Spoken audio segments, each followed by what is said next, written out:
La démographie explose, mais la surface terrestre n'augmente pas. Pourtant, tout le monde a besoin d'habiter quelque part et de circuler. Le territoire doit être aménagé en conséquence. Le CREAT s'appelle un peu le centre de recherche de l'action territoriale, c'est qu'on veut travailler en partenariat avec les acteurs de terrain et on veut un peu les aider à transformer l'espace pour que ça devienne leur territoire. Ça, c'est un peu un leitmotiv. Le terrain ici fait plus ou moins 3 hectares. Il y a un promoteur qui souhaite développer un projet. Le promoteur, ce qui l'intéresse avant tout, c'est rentabiliser son achat et donc de construire le plus de logements possible. Et ça nous interpelle. Ce à quoi ressemble notre travail, c'est effectivement des grandes cartes comme ça qui montrent sur l'ensemble de notre territoire communal les différentes affectations. Les couleurs représentent chaque fois un certain type de quartier qu'on désire, qu'un certain type de densité, un certain type d'architecture. Puis d'une manière très précise, et ici c'est le cas du centre de Profondeville, on va jusqu'à dessiner des orientations. C'est toujours très difficile quand on est gestionnaire d'un territoire, qu'on gère des permis d'urbanisme au jour le jour. Forcément, arriver à poser des questions sur le moyen et long terme. Le long terme, on va jusqu'à 2020, 2040, ça dépend un peu.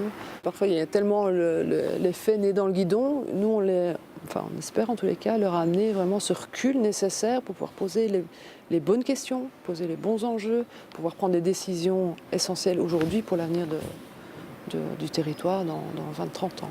Le sol wallon, il n'est pas inépuisable. Alors on le consomme d'une manière assez effrénée, en construisant sur des grandes parcelles. Alors là, c'est un enjeu typiquement ici, parce qu'il n'y a plus énormément de parcelles encore libres. Donc si on veut encore que nos enfants, et là, c'est du développement durable, que nos enfants puissent encore trouver des terrains pour construire leur propre logement, il faut y aller mollo pour faire court.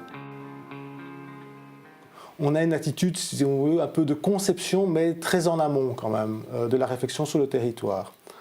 Quel type de ville on veut ? Quel type d'habitants on souhaite. Et aujourd'hui, ça, c'est une axe de recherche qui est fondamentale. Discuter avec les citoyens, discuter avec les hommes politiques, discuter avec ceux qui sont parfois cachés derrière la statistique, parce qu'il n'y a pas que ceux qui sont présents, il y a tous ceux qui pourraient venir, les migrations, etc. Et donc de se poser la question de quels sont un peu les enjeux pour demain. Comment est-ce qu'on organise cette recomposition de ce qu'on appelle le territoire ? C'est vrai qu'il faudra peut-être arriver à mieux concentrer. Louvain-la-Neuve est un très bon exemple pour ça. Pouvoir moderniser aussi tout ça et mettre ça au goût du jour avec les exigences d'aujourd'hui, c'est-à-dire un peu moins de mobilité voiture, comment redonner des espaces partagés, retrouver des endroits qui étaient peut-être un peu abandonnés, qu'on va reconvertir, réaffecter, renouveler des espaces. Grande réflexion qu'on doit avoir sur le transport en commun. Il faudrait peut-être plutôt partager sa voiture. Moi, je suis pour la suppression des bus dans les campagnes. Mais de pouvoir remplacer le bus de tech par un transport en commun qui est plus performant, qui est peut-être celui de la voiture partagée. J'aime bien toujours cette idée, c'est que tous les bus où il y a moins de 11 passagers polluent plus que 11 voitures. Les techs ne sont plus uniquement des bus. Le bus tech fait maintenant partie d'une diversité de solutions proposées par ce service public. Son offre s'est élargie par une réflexion globale en matière de mobilité. Vous savez, en 10 ans, le besoin de mobilité, et on le voit chez nous, a doublé. On avait 150 millions de voyages par an, on en a 320 millions aujourd'hui. On voit bien donc qu'il y a une progression énorme des besoins de mobilité. Alors ce n'est pas seulement en transport en commun, c'est tous les besoins de mobilité qui ont augmenté. Et donc la voiture a également augmenté sa prise sur l'aménagement du territoire, sur le territoire. Et toute cette mobilité qui est grandissante a évidemment un impact environnemental. Un groupe comme le nôtre, 2400 véhicules, 720 lignes, on consomme 60 millions de litres de diesel par an.